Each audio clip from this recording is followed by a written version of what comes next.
I just had the most grueling game of tennis over at the St. Kitty Head Golf Club tennis courts, and I happened to just, walk a few steps down to the beautiful beach out here, and it feels a lot like National Geographic. We have this seal that's just kind of plopped itself in the spot that I wanted to do my stretches in.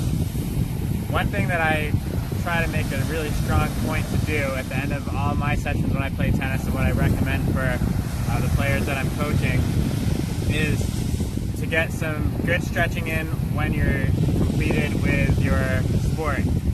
And I found that there's 4 key stretches that just about everyone should do, not only for tennis players, but generally people need these stretches from lots of sitting and walking forward. And these are areas of the body that tend to get short and tight and need to be elongated.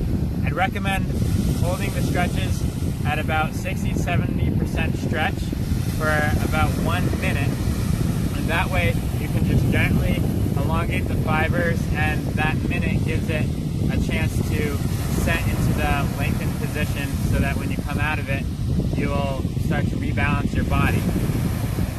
The front of our body gets short when we're playing tennis, sitting and walking.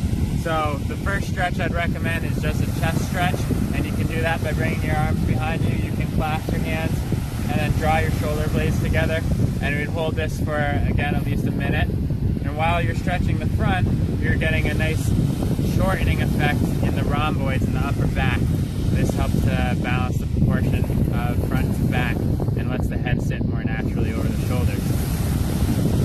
Let's say a minute was up there. The next stretch for the front, the quadricep muscle, particularly the rectus femoris, is a hip flexor, which means that the leg can get closer to your torso, flexing inward.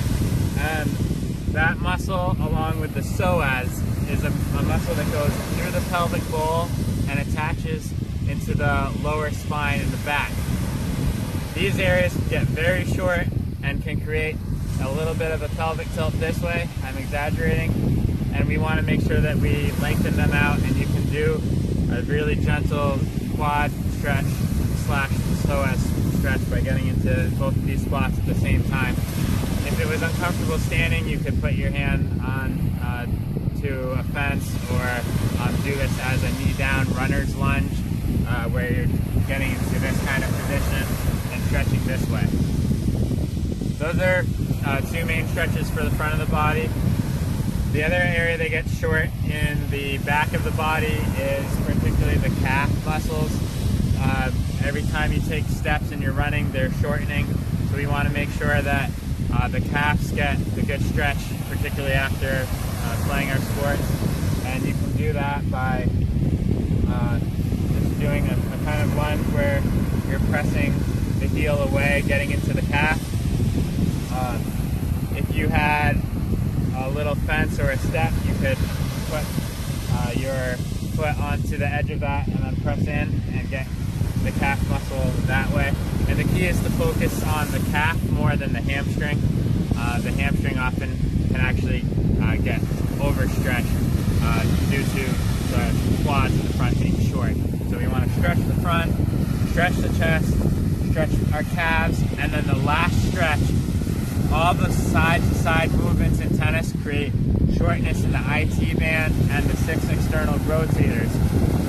One way you can stretch that, if it was comfortable for you, is putting one leg over the other and then kneeling into this. And in this case, it's a balanced posture. This might be difficult for some, but I'm getting an awesome stretch in here. You can also do this, bring your hands through and lie on your back in a figure 4.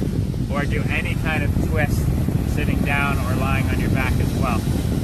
Those are the 4 key stretches: chest, quads and psoas, calves, and then the outside of the legs. Please do these, do them often. You can even make that part of your routine in the morning when you wake up and before you go to bed.